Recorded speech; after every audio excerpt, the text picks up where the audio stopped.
তারা বলবে, হে আমার রব, লিমা হাসারতানি আমা ওয়াকাদ কুনতু বাসীরা, কেন তুমি আমাকে অন্ধ করে তুললে? দুনিয়াতে তো আমি চোখে দেখতাম।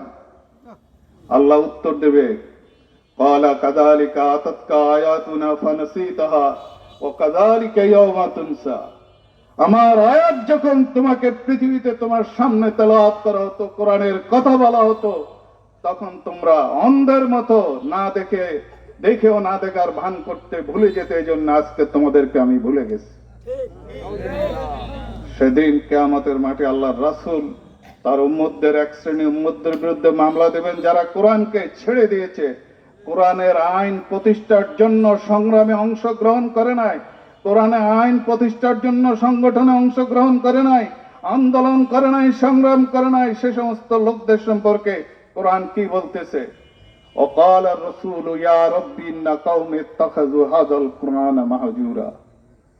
হায় রব, আল্লাহর রাসূল বলবেন কিয়ামতের মাঠে, হায় রব, আমার উম্মতরা আমি মারা যাওয়ার পর যে রক্ত দিয়ে কোরআন প্রতিষ্ঠা করেছিলাম, তান্দান শহীদ করে কোরআন প্রতিষ্ঠা করেছিলাম, আমার সাহাবারা জীবন দিয়েছিল, সেই কোরআনকে আমি মারা যাওয়ার পর তারা পরিত্যক্ত বস্তুতে পরিণত করেছে।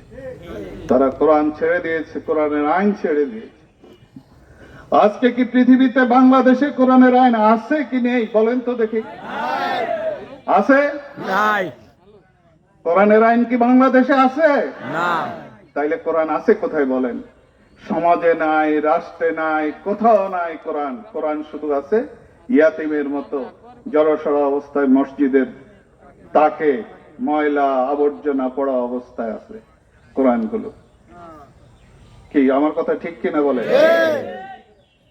যতদিন পর্যন্ত এই কোরআনের আইন আমরা সমাজে, রাষ্ট্রে, পার্লামেন্টে বাস্তবায়ন না করতে পারবো, কায়েম না করতে পারবো, ততদিন পর্যন্ত মানবতার কোনো শান্তি আসবে না, পরকালীন মুক্তি আসবে না। আমরা কি রাজি আছি? ইনশাআল্লাহ। ইনশাআল্লাহ। আজকে আপনার বালাকোটের যুদ্ধের পর সমস্ত এই ইন্দো পাক সাবকন্টিনেন্ট, ভারতীয় উপমহাদেশ ইংরেজরা 200 বছর শাসন করেছে। এরপর আন্দোলন হলো, সে আন্দোলনে ভারতের স্বাধীনতা আন্দোলনে সবচেয়ে বেশি ভূমিকা রেখেছে ভারতের আলেম সমাজ। 55,000 আলেম সমাজ এই আন্দোলনের জন্য জীবন দিয়েছে, ঐতিহাসিকরা লেখেন। 55,000 আলেম সমাজ আজকে মাদ্রাসার গুলোতে পড়ায় এলমুসিগা, এই যে সরফের কিতাবটা, সেই কিতাবটা কোথায় প্রথম লেখা হয়েছিল? সেই আলেম ব্রিটিশ বিরোধী আন্দোলনে অংশগ্রহণ করার জন্য তাকে আন্দামান নিকোবর দ্বীপপুঞ্জে তাকে জেলের ভিতরে রাখা হয়েছে। সেই জেলখানায় দিন রাত্রি পরিশ্রম করে এলমুসিগা এই কিতাবটা লিখেছেন। পরবর্তীতে গবেষণা করে করে করে করে মিজান আসছে, মিজান মুনসারাফ আসছে। এগুলো এমন হাজার হাজার আলেম ছিল যারা পৃথিবীতে তাদের আত্মীয় স্বজনের সাথে, পাড়া প্রতিবেশীর সাথে, বন্ধু বান্ধবের সাথে আর দেখা করতে পারে না, স্বজনদের সাথে আর দেখা করতে পারে। তারপর মুসলমানদের এই আন্দোলনের ফসল হিসেবে 47-এ 15ই আগস্ট ভারত স্বাধীন হলো, 14ই আগস্ট পাকিস্তান স্বাধীন হলো। পাকিস্তান স্বাধীন হওয়ার 20, 21, 22 বছর পর কোন শান্তি আসছে? শান্তি আসে না। কেন শান্তি আসে না? লন্ডনের গোল টেবিল বৈঠকে মিস্টার জিন্নাহকে প্রশ্ন করেছেন সাংবাদিকরা, জার্নালিস্টরা প্রশ্ন করেছেন যে পাকিস্তানের সংবিধান কি হবে। কোটের পকেট থেকে ছোট এক টুকরো কোরআন শরীফ বের করে মিস্টার জিন্নাহ বলেছিল, পাকিস্তানের সংবিধান তো 1400 বছর আগেই রচনা করা আছে। এটা কথাই বলেছিল, কিন্তু কথার সাথে কাজের সাথে অনেক তফাৎ ছিল, গাদ্দারি করেছিল কথার সাথে। এই 22 বছরও কোরআন পাকিস্তানে কায়েম না হওয়ার কারণে শোষণ, নির্যাতন, জুলুম সব কিছু হয়েছে। যেভাবে 1971 সালে আমরা স্বাধীনতা অর্জন করেছি, তারপর 71-এ যুদ্ধ হলো, 9 মাস রক্তকে যুদ্ধের বদলে আমরা এই দেশ পেলাম। স্বাধীনতার স্পিরিট কি ছিল? স্বাধীনতার চেতনা কি ছিল? স্বাধীনতার চেতনা ছিল যে তারা গণতন্ত্রকে হত্যা করেছে। 70-এ নির্বাচন হয়েছিল, আওয়ামী লীগ নিরঙ্কুশ সংখ্যাগরিষ্ঠতা অর্জন করেছে। আপনাদের জানা আছে কিনা? ইস্ট পাকিস্তানে আওয়ামী লীগ নিরঙ্কুশ সংখ্যাগরিষ্ঠতা অর্জন করেছে, তাদের হাতে ক্ষমতা ছেড়ে দেওয়ার কথা ছিল, কিন্তু পাকিস্তান শাসক বাহিনী ক্ষমতা ছেড়ে দেন নাই। তারপর ভারত এটার ভিতরে ইন্টারফেয়ার করে ভারতের সমস্ত সুবিধার জন্য সে সময় সব লজিস্টিক সাপোর্ট দিয়ে এই দেশটাকে ভাগ করে দেওয়া হয়, করে দেওয়া হয়। আজকে আমরা সেটা ফলভোগ করতেছি। আমরা স্বাধীন হতাম, আমাদের স্বাধীনতা দরকার ছিল, আমরা স্বাধীনতা চাই, কিন্তু ভারতের নেতৃত্বে যে স্বাধীনতা হবে, আমাদের আলেম সমাজ তখন আতঙ্কের ভিতরে ছিলেন। ভারতের নেতৃত্বে যদি স্বাধীনতা অর্জন করি, আজীবন ভারতের গোলামে আমরা থাকতে হবে, যেটা আজ প্রমাণিত হয়েছে। কিন্তু সিঙ্গাপুর, মালয়েশিয়া স্বাধীনতা অর্জন করে নাই, তাদের ভিতর কি রক্তক্ষয়ী সংঘর্ষ হয়েছিল? আমরা এমন পর্যায়ে পাকিস্তান থেকে আমরা বাংলাদেশ স্বাধীন হতাম, ইন্ডিয়ার ইন্টারফেয়ার ব্যতীত, তাহলে কি ইন্ডিয়া আমাদের উপর মাতব্বরি করতে পারতো? না। কোটি কোটি ডলারের অস্ত্র ইন্ডিয়া নিয়ে গিয়েছিল, আমাদের অস্ত্র, যেটা আমাদের থাকার কথা ছিল।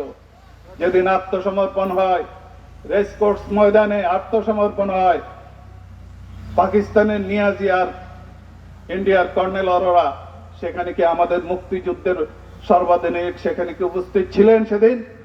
কেন তাকে রাখা হয় নাই? তাহলে কি যুদ্ধ করেছিল ভারত আর ইন্ডিয়া? এই প্রশ্নের সমাধান আওয়ামী লীগকে একদিন না একদিন ইনশাআল্লাহ দিতে হবে। সম্মানিত উপস্থিতি, আমি শুধু এই কথাই বলি যে আপনাদের বিবেকের কাছে প্রশ্ন রাখি, স্বাধীনতার যুদ্ধ করা হয়েছিল, বলা হয়েছিল আমরা গণতন্ত্র প্রতিষ্ঠা করব, আমরা অর্থনৈতিক বৈষম্য দূর করব, জাতির দুরবস্থা আমরা দূর করব, দেশের উন্নয়ন করব। 72-73 নির্বাচন হলো প্রথম আওয়ামী লীগের নেতৃত্বে, শেখ মুজিবুর রহমানের নেতৃত্বে। সেই নির্বাচনে গণতন্ত্রকে প্রথম হত্যা করা হলো। এলাকা থেকে হেলিকপ্টারে ব্যালট বাক্স ছিনতাই করে নিয়ে যাওয়া হয়েছিল। সর্বসেনের আওয়ামী লীগের ক্যান্ডিডেটের বিরুদ্ধে আওয়ামী লীগ ক্যান্ডিডেটের প্রতিদ্বন্দ্বিতা দাঁড়াইছিলেন, সব দাঁড়ানোর জন্য টাকা দাখিল করবেন চরবেশনে, সেই প্রার্থীকে টাকা দাখিলের একদিন আগে কে গুম করে নিয়ে গিয়েছিল, টাকা দাখিল করতে পারেন নাই, সেও তো আওয়ামী লীগের লোক ছিল। এভাবে এমন নোংরা যে ভোট উপহার দিল 72-73, যেটা কল্পনা করাও যায় না। স্বাধীনতাকে, গণতন্ত্রকে প্রথম হত্যা করা হলো। এরপর যে বা যারা স্বাধীনতার সবচেয়ে বেশি দাবিদার ছিলেন, যে মহিলা সবচেয়ে স্বাধীনতা স্বাধীনতা বলে, মুক্তিযুদ্ধ মুক্তিযুদ্ধ বলে চিৎকার করতে করতে রাত দিন মুখে ফেনা তুলতেন, সেই মহিলা দিনের ভোট রাতে নিয়েছেন। কে ঠিক বলছি কিনা আপনারা বলেন? দিনের ভোট রাতে নিয়ে মানুষের ভোটাধিকার হরণ করেছে সেই মহিলা। সে মহিলা দেশ জাতি সবকিছুর সাথে, মানবতার সাথে বিশ্বাসঘাতকতা করেছে। সম্মানিত উপস্থিতি, স্বাধীন হলো 1971 সালে।